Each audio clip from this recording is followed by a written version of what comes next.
Hi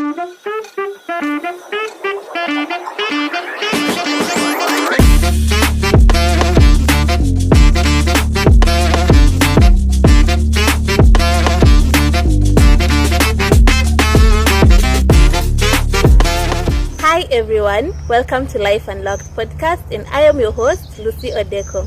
In today's episode, I am so excited because I have a guest here with you. So he will introduce himself, then we'll dive into today's episode.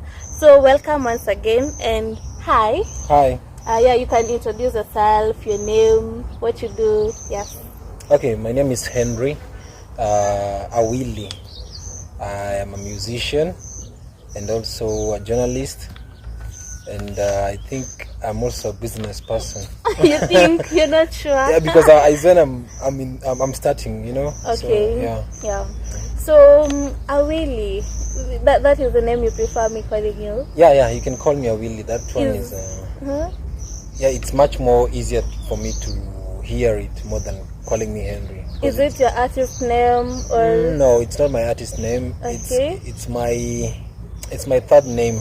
So I prefer people calling me that because Henry is much more common. Awilli is not common. It's a unique name. Okay, so I can see.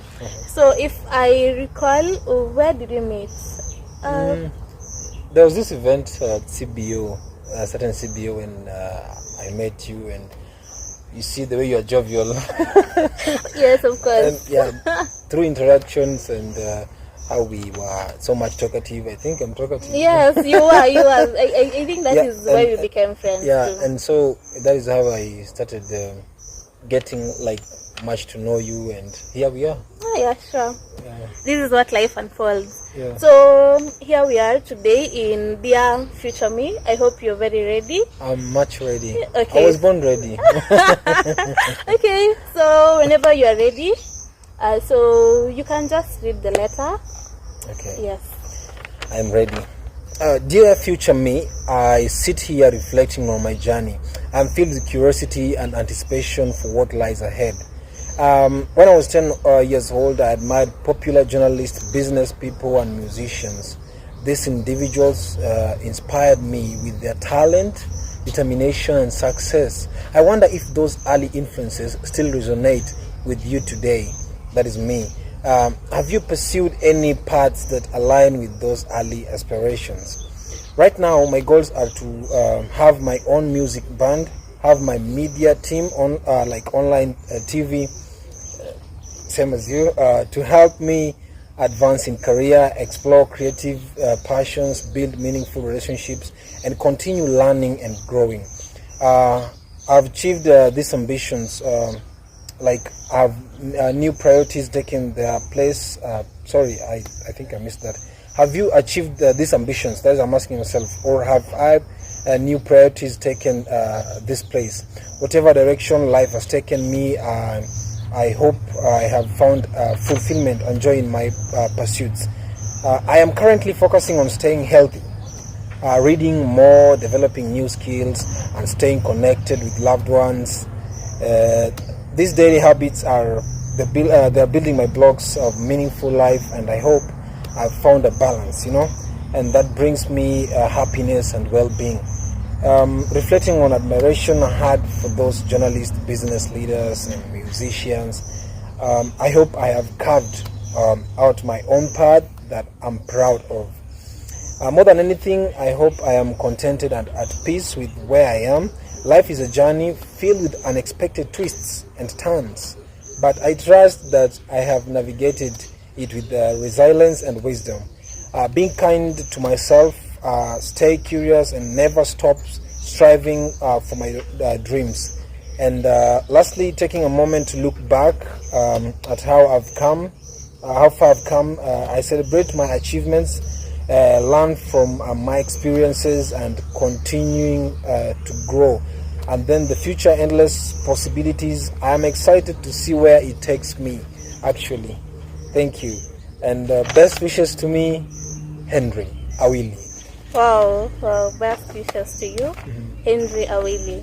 So how did you feel writing the letter? What was the emotion that How are you feeling when you are writing the letter to your future self? I was really feeling like I'm getting motivated, because I see, like, with daily lives, things that normally happen with people and this and that. So I felt like more motivated to write this, because you came up with it and I was like, yeah, at least I want to know myself. Yeah. Yeah, so it was like a moment of reflection. Sure. Yeah, so there are two things that I really loved about your letter, especially when you were saying what you're currently doing is staying healthy. Yes, and I can see you are healthy. Yeah, I'm healthy, yeah. You eat well? I eat well. Okay, so when you're talking about staying healthy, I think most of the people don't usually prioritize that. And I hope that is also something that you like to carry to the future. Yeah. And another thing that you say, that life has ups and downs. Yeah. What were you thinking when you were writing that? You know, I've met some challenges when first of all, I started doing music when I was still a kid. I loved music so much. Okay. And when I was doing music, I saw like different things that are happening with musicians. And before I could get or venture into music, when I was getting much more older, I also wanted to do journalism, because that is where my career lies much more. Okay. And I felt the same as when I saw some journalists who are like they are having their own media stations or maybe radio stations. I felt like I also want to be in the same shoes as they are. When I checked on myself, I was starting a business, that I'm running a business currently. Okay. And I'm also doing music. So I've been meeting challenges when I'm going to shows. Some people maybe don't like my music, they don't like my performances, they don't like me, you know. Nobody, not everyone can like you. So Exactly. So I was really feeling like I'm meeting a lot of things, like obstacles on my way when I want to do something, but I felt motivated. Yes. So always there are ups and downs, there are obstacles, like a membrane you have to penetrate and pass through. Okay, so you have talked about a lot, and you've just made me take myself aback. But there is this book that I was reading. It's called "This Is How You Heal" by Brianna Wiest. So all those things that you have said, they're in that book. But let's not concentrate more on the book. You've talked about you going to shows and people don't like your maybe the genre of the music you're doing, and others do. And in that book, it also says that if you're passionate about something, do it, and the world will conspire to help you reach your greatest potential. So so because you've said you're a musician and your career lies more on journalism, and right now you have just started a new business. So you can just tell us how you navigate all this, being a musician, you being a journalist, and you now doing business. And maybe you can talk a little about the kind of music that you do, and also the kind of business that you do. But before that, you can just tell us, how do you manage to have the balance between the three? Okay, the balance comes when I put music first, because it's like self-employment. You know, when you are a journalist, you have to go with the papers and into the office and ask for a job and be someone's employee. So I decided to be my own boss through music. So I put music first, and the second one is my business, and the third one that is journalism.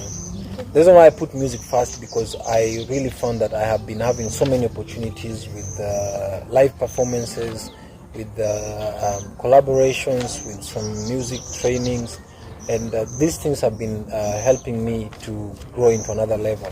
Another thing into business, I find that I have been interacting with the new customers, those people who need new things, because my shop deals with paints and building constructions.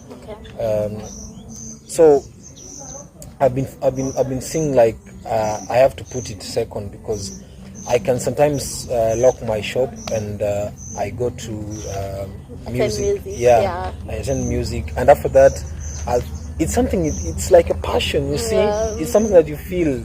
It's like you are eating something and you're like, mwah. I love it. It's so sweet. Yeah. Yeah, okay. Yeah. I'll drink water later. Okay. I have to eat this first. Yeah.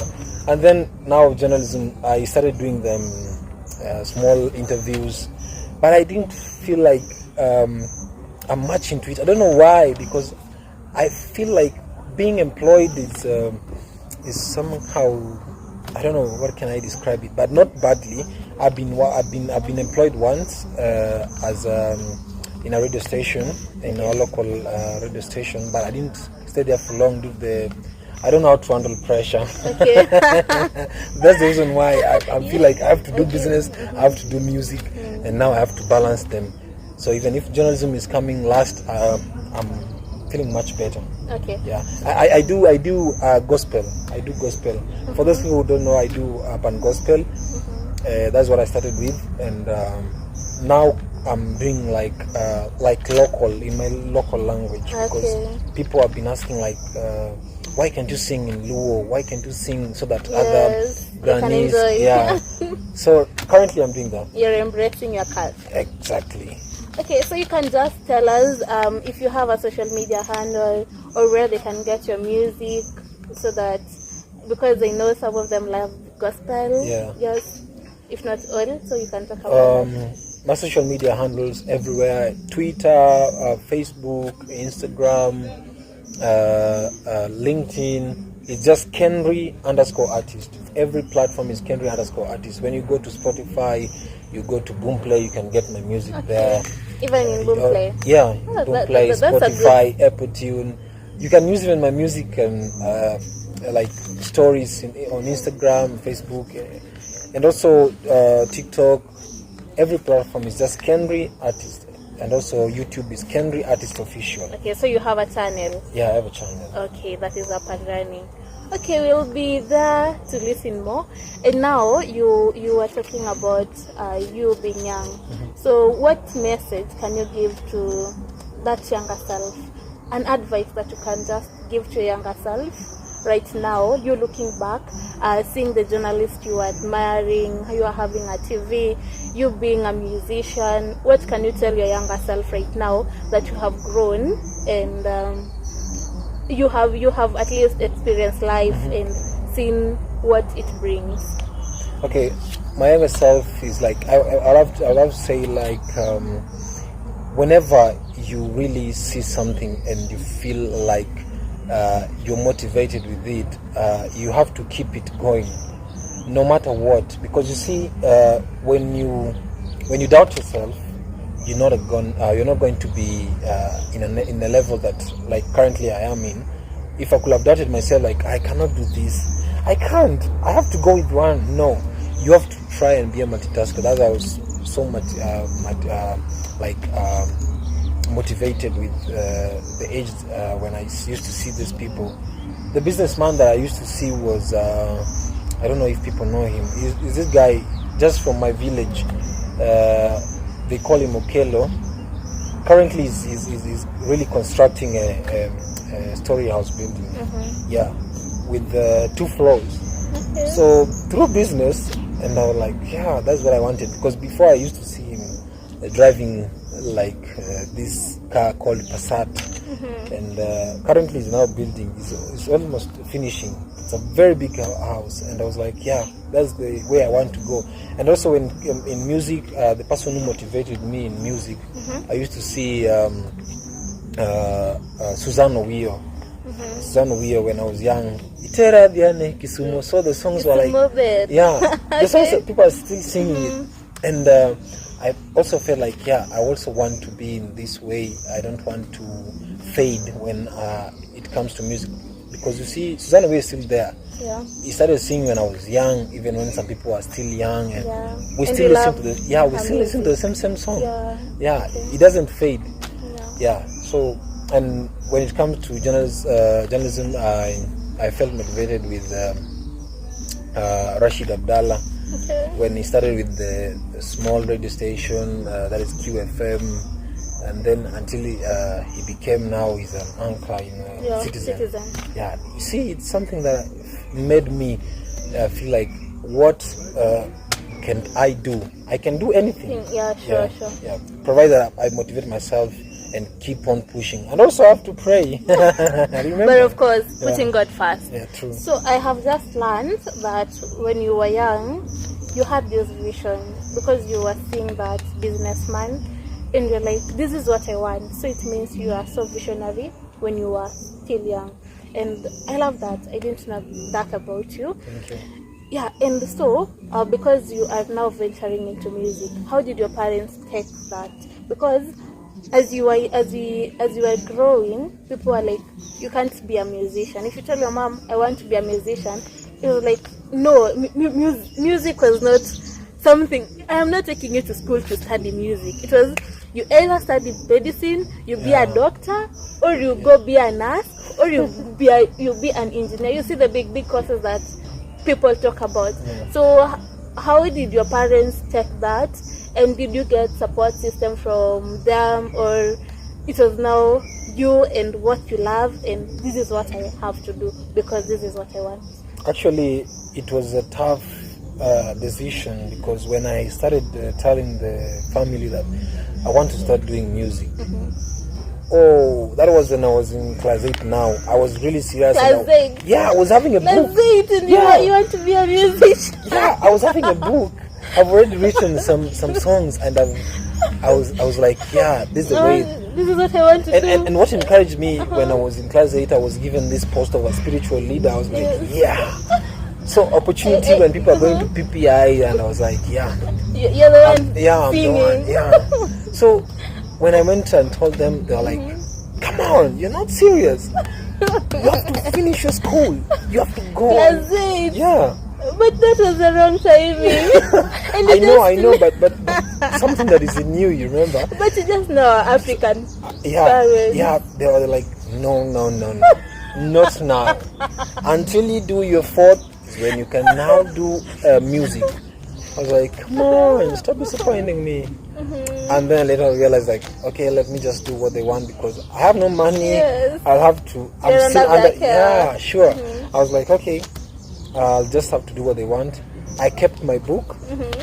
And then when it reached Form 2, again, this thing rose in my mind again. I was like, I want to be a musician. So with this school entertainment, I was like, yo. People are like, yeah, they knew me.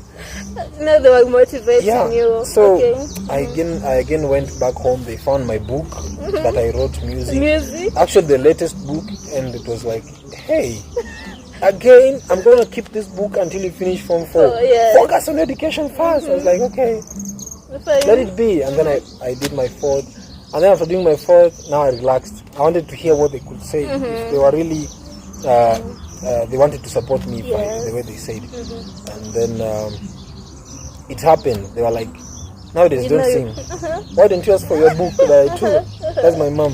I was like, don't worry. I'll just have to relax first and think of something else because since you didn't like music, you were like, oh, maybe these musicians, they disappear when they start singing. Yeah. And they start getting money, they disappear. Yeah, they start putting on bling blings and big chains. And they're like, no, it's not me, but it's okay. And going after ladies. Yeah, they say but that was a myth that, okay, that is something that our parents used to believe. Musicians, they were not being viewed as good people. Yeah, that's true. Yes, in courts. But I think that narrative has changed. Yeah, it has changed because I think maybe for a few, with this thing, it goes with genre, the genre that we are doing. But actually, I think they have supported me. They supported me. They really supported my father, my mother, my brothers, all my siblings. They really supported me. When I could, the first song I recorded, they gave me money and they accompanied me to the studio. That was so nice. Yeah, I was feeling, that guy. With the first song, you feel like, I'm now an artist. I was like, yeah, I walk around with my phone and putting on the song all the time in the house. Telling people I'm a musician. Yeah. Playing it and I was like, okay, now they supported me and now I see the way through. And here I am now. I think they are always happy and they see me in live performances. They also help me find some shows. Okay. They're like my marketers. Yes, your biggest support system. Yes, if you exactly. can say. Yeah. Yeah, so it was nice having you, Henry, and you have just given an advice to your younger self. And now, what is that biggest message that you'd like to tell your future self? Yes, you've read the letter, but what is this one thing that you would like to see 5 years, 10 years from now that you have achieved? What is this biggest thing that you are seeing yourself in 10 years to come? In 10 years or 5 years to come, Yes. I see myself in my own home and managing my businesses with my family, seated down and walking around and managing the ledger books and driving a car. Actually, Of course. yeah. Which car? Which type? You know, with Time will tell. with cars, you know, it goes by time. The car that I like right now, if I could have money, I could have just bought a Honda CR-V. That is the car that I like right now. I don't want to go for the biggest car like Range Rover. But you should dream big. I'm dreaming big in the next 5 years, but I want to buy a Lamborghini. Amen. Let it be so. Yes. Amen. Amen. Yeah, so thank you. It was nice hosting you. Thank you so And much. I hope that in 5 years to come, you really have achieved whatever. It's you my want. pleasure. I know you're gonna host me next. Yes. God willing. To when come now- and tell us now Yes. what you have achieved. When now I have white hair. Yeah, so it was a pleasure having you. And so, as we wrap it on, so who is your role model? Oh, my role model. Yes. My role model is my mom.